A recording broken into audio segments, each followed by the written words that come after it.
দর্শক, দেশ টিভির জনপ্রিয় অনুষ্ঠান জনতার ভাবনায় যশোর থেকে আপনাদেরকে স্বাগত জানাচ্ছি। আমি সালাউদ্দিন সাগর। এই প্রোগ্রামের মাধ্যমে আমরা সাধারণ জনগণের সাথে সরাসরি সম্পৃক্ত হই। আমরা জানার চেষ্টা করি সাধারণ জনগণের মতামত, রাষ্ট্র ভাবনা নিয়ে সাধারণ জনগণ কি ভাবছে, শিক্ষা রাজনীতি নিয়ে কি ভাবছে। চলুন আমরা সরাসরি জনগণের কাতায় চলে যাওয়া যাক। তো আমি এ পর্যায়ে একটু আপনার কাছে আসতে চাই, আমি একটু জানতে চাই যে সামনে নির্বাচনের আবহ ইতিমধ্যে বইতে শুরু করেছে। তো এই পরিস্থিতিতে আসলে সাধারণ জনগণের ভেতরে কেমন উৎসাহ উদ্দীপনা বা প্রস্তুতি বিরাজ করতে দেখছেন, কি ভাবছেন আপনি? ধন্যবাদ আপনাকে। আমি অ্যাডভোকেট রুহিন বালুচ, জসকোট যশোর। আমরা গত বছর অর্থাৎ 2024 সালের যে ঐতিহাসিক জুলাই বিপ্লব হয়েছিল, সেই জুলাই বিপ্লবে আমাদের নিজ বিবেকবোধ থেকে সেই জুলাই বিপ্লবে অংশগ্রহণকারী সকল ছাত্রছাত্রীদের পাশে ছিলাম এবং 5ই আগস্ট 2024 যে জুলাই বিপ্লব সফল হলো, সফলতার পরপরই আমরা প্রত্যাশা করেছিলাম যে দেশ জাতি নতুন একটি আলোর মুখ দেখবে। বিশ্ববিখ্যাত একজন আইনবিদ, অস্ট্রিয়ান আইনবিদ কেলসনের একটি থিওরি আছে, যেটি আমাদের বাংলাদেশ সুপ্রিম কোর্টও বিভিন্ন ডিসিশনে, বিভিন্ন রায়ে এটা ঘোষণা করেছে যে when a revolution is successful it creates a new order and if it fails it creates the offence of treason. যখন একটি বিপ্লব সফল হয় তখন নতুন একটি আইন ব্যবস্থার প্রবর্তন হয়। যদি এই বিপ্লবটা ব্যর্থ হয়ে যায় তখন এটি হয় রাষ্ট্রদ্রোহের অপরাধ। তো সেই বিপ্লবটা ফরচুনেটলি সফল হলেও কেলসনের সেই থিওরির বাস্তবায়ন হয়নি। দায় সারা করছে সেই পুরনো সংবিধান, সেই পুরনো আইন ব্যবস্থা, গতানুগতিক সবই একই রকম চলছে। আফটার দ্যাট এই বিপ্লবের সফলতার পরপরই আমরা দেখলাম যে দেশে একটি বিশেষ রাজনৈতিক দল, তারা চাঁদাবাজির মহা উৎসবে সবাই ব্যতিব্যস্ত হয়ে পড়েছে। আর একটি ইসলামিক দল, তারা ক্ষমতায় যাওয়ার জন্যে বিভিন্নভাবে অপকৌশল অবলম্বন করছে। অর্থাৎ এখন দেশে ধরে নিচ্ছি যে আওয়ামী লীগের কার্যক্রম আইনত নিষিদ্ধ, কিন্তু আওয়ামী লীগ বাদে বিএনপি, জামাত ইসলাম, চরমোনা, অন্যান্য ইসলামিক দল, তারা দেশ গঠনের জন্য পূর্ণ মনোনিবেশ না করে সম্পূর্ণরূপে কে আগে কার থেকে বেশি দ্রুত ক্ষমতায় যেতে পারে সেই প্রতিদ্বন্দ্বিতায় ব্যস্ত রয়েছে। অত্যন্ত দুঃখজনক ব্যাপার যে ছাত্ররা তাদের জীবন উৎসর্গ করে এই বিপ্লব সম্পন্ন করলো, তাদেরকেও বড় একটি রাজনৈতিক দলের নেতারা নানানভাবে লাঞ্ছিত, অপমানিত করে বিভিন্ন সভা সমাবেশে বক্তৃতা রেখেছে, কথা বলেছে। আমরা এই বাংলাদেশ চেয়েছিলাম না, চাইনি। আর সামনে যে নির্বাচনের কথা বলছেন, যে সামনে নির্বাচনী ডিক্লারেশন গভর্নমেন্ট, ইন্টারিম গভর্নমেন্ট যে ঘোষণা দিয়েছে, আমি ব্যক্তিগতভাবে মনে করি যে এই নির্বাচন এত দ্রুত হওয়া উচিত না। নির্বাচন যত দ্রুত হয়ে যাবে ততই সেই আগের মতোই ফ্যাসিজমের প্রেতাত্মা পুনর্বাসন হওয়ার চেষ্টা করবে অন্যের ঘাড়ে চড়ে। আর সাধারণ পাবলিকও চায় না যে এই দেশে আগের মতো সেই গুণ, খুম, চাঁদাবাজির মহোৎসব চলুক। আমাদের সাধারণ জনগণ হিসেবে একটি প্রত্যাশা যে দেশে সুন্দরভাবে প্রত্যেকটা জিনিসের সিস্টেমটা ওয়েল ফাউন্ডেড হোক এবং জনমনের স্বস্তি আসুক, তারপরে যেন এই নির্বাচনটা সম্পন্ন হয়। তাহলে দেশের কল্যাণ এবং এই জাতির কল্যাণটা অটুট থাকবে। ধন্যবাদ। আসলে আপনি শুনছিলেন যে তিনি বলছিলেন যে আসলে নির্বাচনী যে ব্যবস্থায় আগে উনি চাচ্ছিলেন যে দেশের সমস্ত সিস্টেম আপডেটের কথা বা সঠিক জায়গায় যাওয়ার কথা, তারপরে নির্বাচন। উনার এই বক্তব্যের সাথে আপনি একমত কিনা বা কোনো চিন্তা আছে কিনা? ধন্যবাদ দেশ টিভিকে। আসলে ওনার কথায় আমি পুরোটা একমত না। আমরা আসলে একটা সামগ্রিক সংস্কারের উদ্দেশ্যেই কিন্তু বিপ্লবটা হয়েছিল, কিন্তু আমরা বেসিক্যালি কিন্তু দৃশ্যমান কোনো সংস্কার কিন্তু এখনো পর্যন্ত দেখতে পাচ্ছি না, যার পরিপ্রেক্ষিতে কিন্তু প্রশাসনও নড়বড়ে অবস্থায় আছে। জনগণ কিন্তু ন্যায় বিচার থেকে সেই কারণে বঞ্চিত হচ্ছে, যার পরিপ্রেক্ষিতে জনগণ কিন্তু এখন মানে মুখিয়ে রয়েছে যে একটা উৎসব মুখর পরিবেশে এবং সকলের অংশগ্রহণের ভিত্তিতে একটা নির্বাচিত সরকার প্রতিষ্ঠা করতে, এবং যেটা যত দ্রুত হয়। যদি নির্বাচন হচ্ছে ত্বরান্বিত না করা যায়, মানে আমাদের বর্তমান তত্ত্বাবধায়ক সরকারের ডেড লাইন অনুসারে, তাহলে কিন্তু দেশে অরাজকতা বাড়তে থাকবে। ঠিক আছে, দেশ তখন কিন্তু কন্ট্রোলিং এ আসবে না। আমরা যে গণতন্ত্রের স্বপ্ন দেখে এসছে বাংলাদেশের জনগণ সুদীর্ঘ দিন ধরে, সেটার থেকে কিন্তু আবার পিছিয়ে যাব। ফ্যাসিস্ট বাহিনী, ঠিক আছে, এবং অন্যান্য দোসররা, মানে পার্শ্ববর্তী দেশ আমাদেরকে কিন্তু ওই গণতন্ত্র গলা টিপে হত্যা করেছে, একদিন আবার হত্যা করার চেষ্টা করতেছে। অর্থাৎ আমার মনে হয় যে নির্বাচনটা যেই সময় ঘোষণা হয়েছে সেই সময় নির্বাচনটা হওয়া এবং গণতান্ত্রিক সরকারের হাতে, জনগণের সরকারের হাতে ক্ষমতাটা হস্তান্তর করা, যার পরিপ্রেক্ষিতে দেশের মানুষ একটা স্বস্তি বোধ করবে এবং দেশের শাসন কাঠামো, আইন কাঠামো এবং সামগ্রিক বিচার ব্যবস্থা মানে সমস্ত কিছু মানে সুন্দরভাবে চলবে, এটাই আমি মনে করি। ধন্যবাদ আপনাকে। আসলে আমরা শুনছিলাম উনি বলছিলেন যে ফ্যাসিজমের যে বিচার ব্যবস্থা সেটা যেন আবার প্রতিষ্ঠিত না হয়, সে কারণে কিন্তু আসলে একটা সুন্দর সিস্টেমের ভিত্তিতে তিনি জনগণের সরকারের হাতে ক্ষমতা দিতে বলছেন। আমরা ফ্যাসিজম আসলে কাকে বলছি, ফ্যাসিজম বলতে কি বোঝাচ্ছি আমরা? ফ্যাসিজম বলতে মূলত ফ্যাসিস্ট শব্দ থেকেই ফ্যাসিজম মানে মতবাদ, আর ফ্যাসিস্ট হচ্ছে ইতালির যে মুসোলিনি যে পার্টি, ফ্যাসিস্ট পার্টি, সেখান থেকে আসলে এই শব্দটির উৎপত্তি। মানে একটা ক্ষমতা যখন কুক্ষিগত হয়, ক্ষমতা ছাড়তে চায় না, তখনই ফ্যাসিজমের উদ্ভব হয়। অর্থাৎ দীর্ঘায়িত করার যে প্রক্রিয়া, সেটা হচ্ছে ফ্যাসিবাদের চূড়ান্ত রূপ। তো সেটা আমরা দেখেছি গত 17 বছর ধরে। 3বার নির্বাচন হয়েছে। একটা হচ্ছে যে জোরপূর্বক নির্বাচন, মানে ভোট কেড়ে নেওয়া, তারপরে দিনের ভোট রাতে হলো, তারপরে আমি আর ডামির নির্বাচন। অর্থাৎ নির্বাচন বা ভোট গণতন্ত্রের একটা সবচেয়ে প্রধান উপাদান। অর্থাৎ ভুল হোক সঠিক হোক, ভোটটা দেওয়াটা গুরুত্বপূর্ণ জরুরিভাবে। এই ভোটটা তো আমরা পাইনি, জনগণ বহুদিন ভোট দিতে পারেনি নির্দ্বিধায়, এবং সেই সাথে ভোটটা গুরুত্বপূর্ণ। আর আমরা বলতে চাই যে ভোট এবং ভাত, এই মানে স্কোয়ার দুটোই গুরুত্বপূর্ণ। আমাদের এই রক্তটা যে 24-এর যে অভ্যুত্থান, এটার প্রথম স্লোগান ছিল বৈষম্যহীন সমাজ, বৈষম্য বিরোধী। তা আমরা একটা জিনিস খেয়াল করছি কি, বৈষম্য সবচেয়ে শিকার হচ্ছে কৃষক এবং শ্রমিক। এবং আপনারা জেনে থাকবেন, আমাদের এই বর্তমান যে সরকার, অভ্যুত্থানের উপর দাঁড়িয়ে থেকে যে সরকার গঠিত হয়েছে, এই সরকার সবচেয়ে প্রথম গুলি চালাচ্ছে আসলে এবং সাভারের শ্রমিক আন্দোলনে। তারা বেশি কিছু চায়নি, তাদের যে বকেয়া বেতনটা চেয়েছিল এবং তার কাজটা চেয়েছিল, সেখানে গুলি চালানো হয়েছে। নীলফামারীতে এক শ্রমিক হত্যা হয়েছে, আপনি দেখে থাকবেন। এবং প্রথম কথা হলো শ্রমিকের উপর গুলিটা চালানো হয়েছে এবং অন্যান্য আন্দোলন দমানোর জন্য লাঠিচার্জ করা হয়েছে। অর্থাৎ গুলি ব্যবহার হয়েছে শুধুমাত্র শ্রমিকের ক্ষেত্রে। এবং বৈষম্য বিরোধী যে আমরা স্লোগান দিয়েছিলাম, সেই বৈষম্যের শিকার যে মানুষজন, তাদের উপর গুলি চালানো হয়েছে। এটা সবচেয়ে বড় ধরনের বেইমানি করেছে বর্তমান সরকার।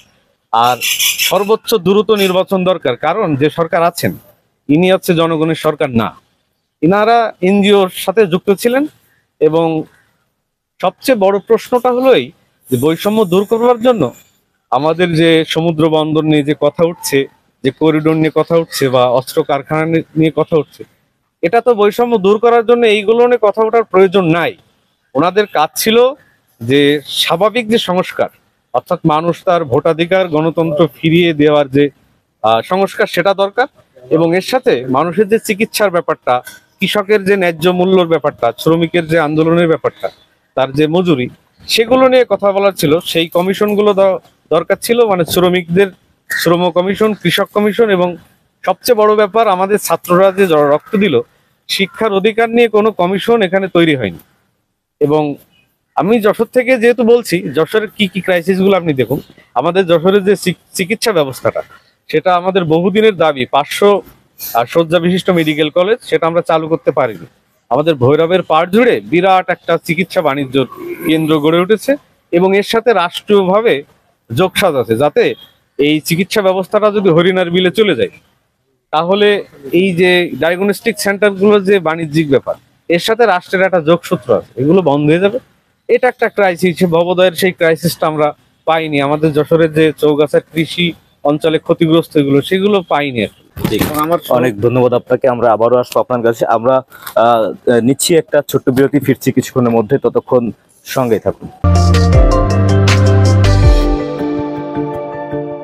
দর্শক, বিরতির পরে আবারও আমন্ত্রণ জনতার ভাবনায়। আমরা আবারও ফিরে যেতে চাই জনতার কাতারে। এবার আমরা কথা বলতে চাই দীর্ঘ বছর ধরে যিনি বৃহৎ একটি দলের, ছাত্র দলের নেতৃত্ব দিয়ে এসেছেন। আমরা কথা বলবো ছাত্র দলের সদ্য সাবেক সভাপতি জনাব রাজিদুর রহমান সাগরের সাথে। আপনি আমাদের জানাবেন, আপনি শুনছিলেন আসলে সময় জনগণের ভাবনা চিন্তার কথা।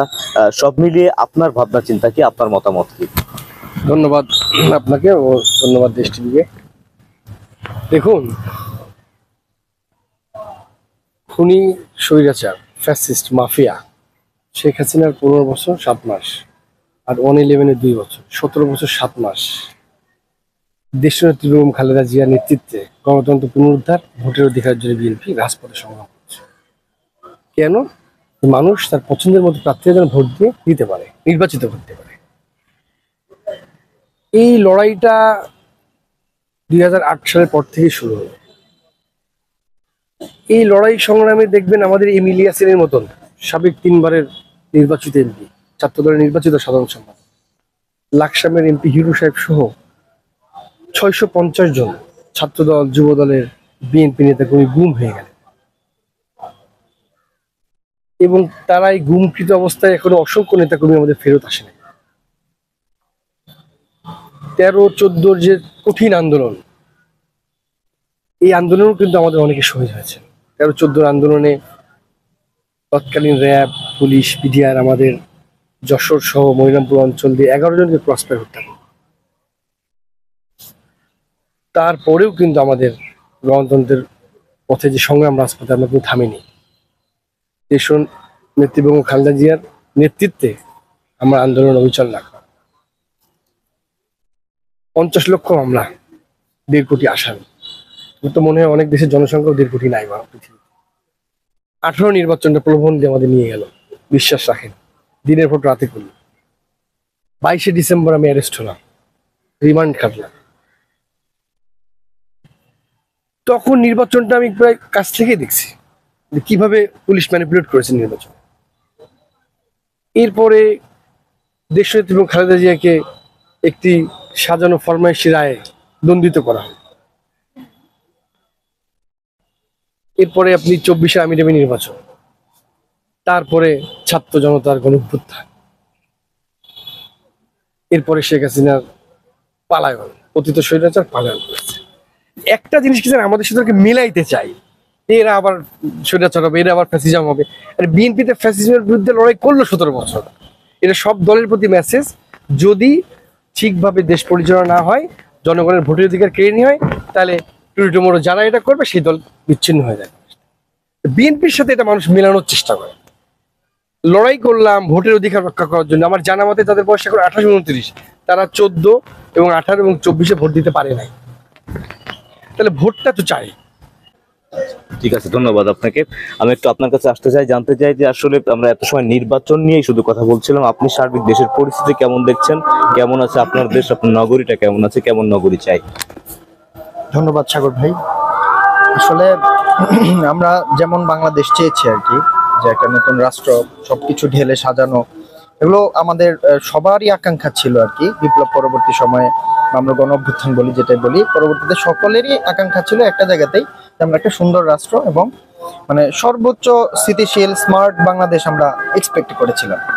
কিন্তু যেটা চিরাচরিত নিয়ম, মানুষকে সহজ যেই পন্থা, ধরেন আপনি মানি মেক করার সবচাইতে সহজ ওয়েটা শিখিয়ে দিয়ে গেছে কিন্তু আপনার এই ফ্যাসিস্টরা।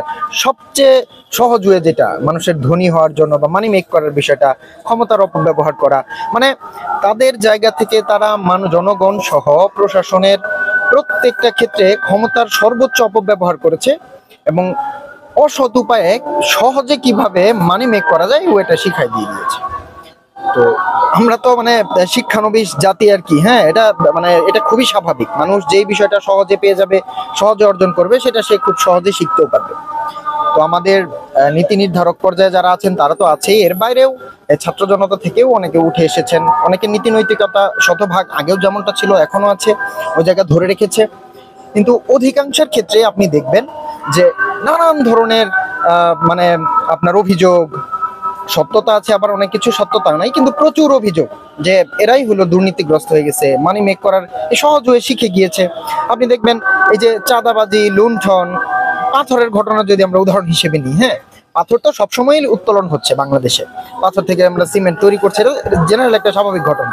কিন্তু বিগত 1 বছরে আপনি ঘটনাটা দেখলে দেখবেন যে মাটি খুঁড়ে ওখানে মাটি ছাড়া আর কিছু রাখা হয়নি। মানে এটা যে আমি স্পেসিফিকলি কোনো একটা রাজনৈতিক সংগঠনের দোষ দিব এমন কিন্তু না, কারণ পুরো রাজনৈতিক দল তো আর ওখানে যে অনুমতি দেয়নি বা বলে দেয়নি যে তোমরা এখান থেকে পাথর নিয়ে যাও, এটা ব্যক্তিগতভাবে করেছে। তো এই যে ব্যক্তিগতভাবে যারাই করেছে তারা তো এই বিষয়টা আগে শিখে দিছিল। তো এই যে ক্ষমতার অপব্যবহার করা সহ দুর্নীতি এবং আমাদের দেশকে অস্থিতিশীল করার জন্য যত ধরনের হুয়ে আছে, এই বিষয়গুলো কিন্তু এই সময় ইমপ্লিমেন্ট হয়েছে। তো আমরা যেরকম বাংলাদেশটা চেয়েছিলাম, সার্বিক পরিস্থিতিটা যেরকম চেয়েছিলাম, সেই জায়গাটা কিন্তু আসলে নেই। এটা কিন্তু স্বাভাবিক নিয়মেই এমন হয়েছে আর কি। এই যাই হোক, জায়গায় যেতে গেলে আমাদের করণীয় এখন মানে করণীয়, আমরা নানান ধরনের প্রস্তাবনা নিয়ে কাজ করেছি। আমি আপনাকে একটা মানে উদাহরণ হিসেবে বলতে পারি, যেমন আমরা হলো যশোর জেলার পক্ষ থেকে 10টা সংস্কার প্রস্তাবনা নিয়ে আমরা ছাত্ররা, আমরা হলো যারা বৈষম্য বিরোধী ছাত্র আন্দোলনের নেতৃত্ব দিয়েছে, আমরা কাজ করার চেষ্টা করেছি। আমাদের প্রথম যে প্রস্তাবনাটা ছিল যে আমরা তারুণ্যের সংস্কার চেয়েছিলাম। কেন? কারণ এই যে মানুষের মূল্যবোধ, নীতি, নৈতিকতা, সততা, এই গুণগুলো, মানবিক গুণগুলো আর এই সময়ে মানুষ সহজে শিখতে পারছে না। আমরা বলছিলাম যে তারুণ্যের সংস্কার বলতে আমরা এই তারুণ্যকে, যারা এসএসসি বা এইচএসসি পাস করবে, তাদেরকে আমরা প্র্যাকটিক্যালি এই বিষয়গুলো যেন ইমপ্লিমেন্ট করা যায় পুরো রাষ্ট্রের। মানে আমরা পুরো রাষ্ট্রের সংস্কার চাইলে মানুষের সংস্কার প্রয়োজন সর্বপ্রথম, এটা আমাদের মনে হয়েছে। সেই জায়গা থেকে আমরা কাজ করার চেষ্টা করছি। আরো অনেক প্রশ্ন নিয়েই কথাবার্তা হয়েছে আর কি, কিন্তু আমাদের মূল ফ্যাক্টরটা, মানে মূল জায়গাটা নিয়ে যেটা কাজ করা, সেটা হলো জনগণ। আমরা হলো জনগণের সংস্কারটা আগে সর্বপ্রথম চাচ্ছি, মানুষের মন মানসিকতার সংস্কার, সততা, নীতি, নৈতিকতা, এই মানবিক গুণাবলীগুলো মানুষের মাঝে আগে ইনপুট হোক, তারপরে আসলে রাষ্ট্রের এই সার্বিক দিকগুলো আমরা আসলে পরিবর্তন করতে পারবো। এর বাইরে আসলে আপাতত কতটুকু করা সম্ভব এই পরিস্থিতিতে, এই নাজুক পরিস্থিতিতে আসলে বোঝা সম্ভব হচ্ছে না। ধন্যবাদ আপনাকে। সময় হয়েছে আরেকটি বিরতি নেওয়ার, নিচ্ছি আরেকটি বিরতি, ফিরছি কিছুক্ষণের মধ্যে, ততক্ষণ সঙ্গে থাকুন। দর্শক, বিরতির পরে আবারও আমন্ত্রণ জনতার ভাবনায়, আমরা ফিরে যাচ্ছি জনতার কাতারে। এবার আমরা কথা বলতে চাই বৈষম্য বিরোধী ছাত্র আন্দোলনের সদ্য সাবেক আহ্বায়ক রাশেদ খানের সাথে। আমি একটু আপনার কাছে জানতে চাই যে আসলে নির্বাচন নিয়ে আমরা এত সময় কথা বলছিলাম, দেশের বিভিন্ন সমস্যা, সম্ভাবনা, সংকট নিয়েও আমরা কথা শুনেছি। আপনারা বলছিলেন যে আসলে আপনাদের দাবিটা এরকম ছিল যে আগে সংস্কার পরে নির্বাচন, এটা হতে হবে। তো এখন তো নির্বাচন নিয়েই দেখছি সবাই উতলা হয়ে গেছে। আপনারা এই দাবির সাথে একমত কিনা? নির্বাচন নিয়ে আপনাদের মতামত কি, প্রস্তুতি কেমন? জনগণের রায়ের ভোটের মাধ্যমেই তো সরকার ক্ষমতায় আসবে। আর আমাদের আমাদের এই যে গণঅভ্যুত্থানের 1 বছরের বেশি সময় পূর্ণ হলো, এই 1 বছরের ভিতরে আমার অন্তর্বর্তীকালীন সরকার, তারা তাদের প্রত্যাশা প্রাপ্তি, এই গণঅভ্যুত্থান থেকে আমাদের প্রত্যাশা প্রাপ্তি নিয়ে অনেক আলোচনা হচ্ছে, কিন্তু এই গণঅভ্যুত্থানের সরকার, ইন্টারিম গভর্নমেন্ট, আমাদের প্রত্যাশার কত অংশ পূরণ করতে পেরেছে সেটা আগের যারা বক্তব্য দিয়েছে তাদের বক্তব্য থেকে বোঝা যায়। এটা হতাশার জায়গা কাজ করছে এই গণঅভ্যুত্থানের সরকারের উপরে। তো সেই ক্ষেত্রে নির্বাচন হওয়াটা খুবই জরুরি, কারণ নির্বাচনের মাধ্যমেই গণতান্ত্রিক রূপরেখা নির্বাচনের মাধ্যমে দাঁড়ায়। এবং একই সাথে গণতান্ত্রিক ব্যবস্থায় নির্বাচন পূর্বশর্ত অবশ্যই, কিন্তু একই সাথে কিন্তু শুধু সংখ্যাগরিষ্ঠের যে মতামত সেটাই যে গণতন্ত্রকে রক্ষা করতে পারবে বা গণতান্ত্রিক ব্যবস্থাকে রক্ষা করতে পারবে এরকম না। কারণ একদম প্রান্তিক শ্রেণীর একজন মানুষ যে তার কণ্ঠস্বরটাও যেন আমরা শুনতে পাই, এই রাষ্ট্র যেন শুনতে পাই, সেটাও গণতন্ত্র রক্ষার অন্যতম একটা কারণ। এই যে বীরগোবিন্দ বাওয়ারের যেই জেলে, সেই জেলের কণ্ঠস্বরটাও এই গণতান্ত্রিক ব্যবস্থায় শোনার একটা প্ল্যাটফর্ম থাকতে হবে। তো সেটা প্রথমত নিশ্চিত করতে হবে। আর একই সাথে আসলে এখন সংস্কার এবং নির্বাচন এই দুইটাকে মুখোমুখি করার চেষ্টা চলছে, কিন্তু এটা কোনোভাবে মুখোমুখি করার কোনো ওয়ে নাই। কারণ আমরা যারা গণঅভ্যুত্থানে যারা রাজপথে ছিলাম, বিভিন্ন স্টেক হোল্ডাররা, তারা তো একসাথে একটা লক্ষ্য নিয়েই ছিলাম যে শেখ হাসিনার এই ফ্যাসিস্ট সরকারের পতন। তা আমরা ওই নেতৃত্ব পর্যায়ে যারা ছিল তাদেরকে আসলে বিচারের মুখোমুখি কতটুকু করতে পেরেছি সেটা এখন বড় প্রশ্ন। একজন যে এই আওয়ামী লীগের একদম শেষের দিকের, মানে একদম তৃণমূলের নেতা, সেও এই লুটপাটের একটা অংশ, সেটা আমরা মানি, কিন্তু যারা বৃহৎ লুটপাটের অংশ ছিল তাদেরকে তো আগে বিচারের ব্যবস্থায় বিচার মুখোমুখি করতে হবে। আর আমরা যদি তৃণমূল থেকে ধরি তাহলে ঠক বাঁচতে গা উজাড় হয়ে যাবে। তো এই জায়গায় আসলে আমরা তো সবার আগে দরকার এটা স্থিতিশীল পরিবেশ। তো সেই জায়গা থেকে যদি একদম আওয়ামী লীগের যারা মিছিলে সবসময় মিছিল করেছে, শুধুমাত্র নেতৃত্ব তিনি মিছিল করেছে, তো তাদেরকেও যদি আমরা ধরতে থাকি তাহলে বাংলাদেশে তো এক সময় সবাই মুজিববাদী ছিল। তো এখন না, এখন তো একটা গণঅভ্যুত্থানের পরে সবাই আবার মুজিব বিদ্বেষী হয়ে গেছে। কিন্তু এটা তো সত্যি যে এইখানে শেখ মুজিবের আদর্শ লালন করার মতো মানুষও আছে, বা আওয়ামী লীগের কিছু অংশ এখানে এখনো পর্যন্ত আছে। তো তাদেরকে আমরা কি রাষ্ট্র থেকে বের করে দেবো? সেটা তো না। ৭১-এর পরাজিত শক্তি যারা ছিল তাদেরকেও তো শেখ মুজিব ক্ষমা করে দিয়েছিল, কিংবা আমরা তাদের এই রাজনৈতিক দলগুলো তাদেরকে গ্রহণযোগ্য করে তুলেছে বিভিন্ন সময় নিজেদের স্বার্থে। তো একটা ইনক্লুসিভ সোসাইটি গঠন করতে হলে সব মত থাকতে হবে, এবং গণতন্ত্রের পূর্বশর্ত এটা যে সব মতের এখানে সমান একটা প্ল্যাটফর্ম থাকতে হবে। তো সেই জায়গাটা তো আমাদের আগে নিশ্চিত করতে হবে। তবে সবার আগে যারা লুটপাট করেছে, যারা ছাত্র হত্যার সাথে সরাসরি যুক্ত ছিল, যারা গণহত্যার সাথে যুক্ত ছিল, তাদেরকে আগে বিচারের আওতায় নিয়ে এসে তারপরে তাদেরকে রাজনীতিতে সুযোগ দেওয়া উচিত। আচ্ছা, নির্বাচনের পরিবেশ এখন কেমন, কতটা স্টেবল? জনগণের জন্য আমাদের যারা ভোটার আছেন তারা এই পরিবেশের সাথে কতটা অভ্যস্ত, কি ভাবছেন? দেখেন, নির্বাচনের পরিবেশ সবার আগে রাষ্ট্রকে ঠিক করতে হবে যে আমি নির্বাচনটা কত দ্রুত দিতে পারবো। কারণ এই পরিস্থিতি এমন একটা দিকে যাচ্ছে যাতে করে এই বিভিন্ন রকম দেশি বিদেশি চক্রান্ত চলছে নির্বাচন বানচাল করার ক্ষেত্রে, কিংবা অন্যান্য বিভিন্ন রাজনৈতিক দলের বিভিন্ন রকম মোটিভ আছে নির্বাচন কেন্দ্রিক। তো আমরা যেহেতু একটা গণতান্ত্রিক রূপান্তর চাচ্ছি, তো সেই ক্ষেত্রে নির্বাচনটাকেই সবার আগে ফোকাস করা উচিত। আর এই সংস্কার কতটুকু করতে পারে সেটা এক বছরে আসলে morning sun shows the day. তো আসলে এক বছরে সংস্কারের কত অংশ হলো সেটা আমরা এই এক বছর দেখে বিবেচনা করে বুঝতে পারছি যে এই সরকার খুবই দুর্বল একটা সরকার, এবং জনগণের ম্যান্ডেট এখানে খুব বেশি নাই। তো এরা খুব বেশি কিছু সংস্কার করতে পারবে বলে আমরা মনে হয় না। বাংলাদেশ বরাবরই এটা দুর্ভাগা জাতি। তো ৯০ যেটা হয়েছে, ৭১ পরবর্তী সময় যেটা হয়েছে, আমাদের ২৪ পরবর্তী সময় আমাদের ভাগ্যে আসলে এটাই লেখা আছে। তো এটা মেনে নিয়েই এখন এই পরবর্তী যারা আসবে তাদের উপর বিশ্বাস রেখেই আমাদের আসলে নির্বাচনের দিকে হাঁটা উচিত বলে আমার মনে হয়। আচ্ছা, ধন্যবাদ আপনাকে। আপনারা যারা আসলে ফ্যাসিবাদ বিরোধী আন্দোলনে ছিলেন, আমি আপনার কাছে আবারও একটু আসতে চাই। সেটা হচ্ছে যে এই যে ব্যালটে নৌকা প্রতীকটা রেখে নির্বাচনে যাওয়া হচ্ছে, আসলে নৌকা প্রতীকটা কার জন্য রাখা হচ্ছে? এখানে ভোটার কারা? আমি আমার সমালোচক জুলাই আন্দোলনের সম্মুখ সারি যোদ্ধা, ছাত্র বৈষম্য সাবেক আহ্বায়ক রাশেদের কথা সম্পূর্ণ একমত।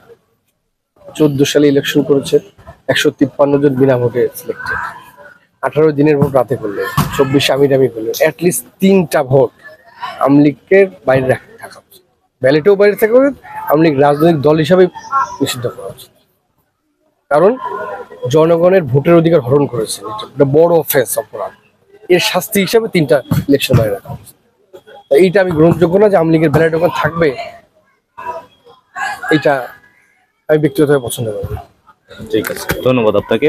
আমি একটু আপনার কাছে আসতে চাই, একই প্রশ্ন নিয়ে। এটা আসলে ওই আমার আগের মানে একজন বলে গিয়েছেন যে আওয়ামী লীগ যে অপরাধ করেছে, মানে গণতন্ত্রকে 3বার তারা সরিয়ে ফেলেছে, এবং এর সাথে আমাদের এই অভ্যুত্থানটা সর্বোচ্চ যে হত্যাকাণ্ডটা ঘটেছে, আওয়ামী লীগ এই নির্বাচনে অংশগ্রহণ সরাসরি করাটা তো মানে আমরা তো রাস্তায় ছিলাম। আওয়ামী লীগ যে কাজটা করে গিয়েছে এটা মানে মানবাধিকার, মানে একটা জিনোসাইড। ৭১ পরবর্তীতে একটা সরকার পড়ে যাওয়ার জন্য 5, 10, 15, 20 মানুষ মানে মারা যাওয়ার সাথে সাথে সেই সরকার কেঁপে ওঠে যে আমার আর থাকার সুযোগ নেই। কিন্তু এতটা রক্তক্ষয়ী করেছে, নির্বাচন তো পরের হিসাব। এটা আওয়ামী লীগের জন্য মানে এই নির্বাচনে আওয়ামী লীগ অংশ নিক, নির্বাচন আওয়ামী লীগ আসুক, আমি নিজেও চাই না। এই বিষয়ে আপনার মতামত কি আসলে? আমি একটি বিষয় মানে খুব স্পষ্ট করে বলতে চাই, সেটা হলো যে আপনারা এবং আমরা রিসেন্টলি ফ্যাসিস্ট হাসিনার সাথে তার বিভিন্ন নেতা কর্মীদের যে কনভারসেশন থ্রু মোবাইল, এটা আমরা শুনতে পাচ্ছি। সেই কনভারসেশনে আমরা স্পষ্ট মানে শুনতে পাচ্ছি যে শেখ হাসিনা বলতেছে যে যারা এই বিপ্লবের সাথে জড়িত তাদের সবার প্রত্যেকের নাম লিস্ট করো, ঘর বাড়ি চিনে রাখো। এটা একটা ভয়ঙ্কর মেসেজ। সেই মেসেজটা হলো আজ থেকে 20 বছর, 25 বছর, 30 বছর পরেও যদি আওয়ামী লীগ ক্ষমতায় আসে, নির্ঘাত তারা এই জুলাই বিপ্লবীদেরকে খুঁজে খুঁজে বের করবে এবং এই জুলাই বিপ্লবটাকে আদালতকে হাতিয়ার হিসেবে ব্যবহার করে সুপ্রিম কোর্টকে তারা অবৈধ ঘোষণা করাবে যে এই বিপ্লবটা ছিল অ্যাবসলিউটলি ইল্লিগাল এবং রাষ্ট্রদ্রোহ। এবং তখন এই বিপ্লবে যারা জড়িত আছে এবং ছিল তাদের প্রত্যেকের নামে রাষ্ট্রদ্রোহ মামলা দিয়ে তাদের প্রত্যেককেই শেখ হাসিনা ফাঁসিতে ঝুলাবে। এটা অশনি সংকেত না, এটা অবশ্যম্ভাবী সত্য। আমি কি বোঝাতে পারলাম? ঠিক আছে, ধন্যবাদ আপনাকে। দর্শক, আমরা এত সময় জনগণের কাতারে ছিলাম, আমরা জনগণের মতামত শুনছিলাম সম্ভাবনার কথা শুনছিলাম, সংকটের কথা আমরা শুনছিলাম, তাদের প্রত্যাশার কথা। তো এই ছিল আজকে যশোর থেকে সর্বশেষ। দেখা হবে নতুন কোনো আয়োজনে, নতুন কোনো পর্বে। ততক্ষণ ভালো থাকুন, সুস্থ থাকুন এবং দেশ টিভির সঙ্গে থাকুন।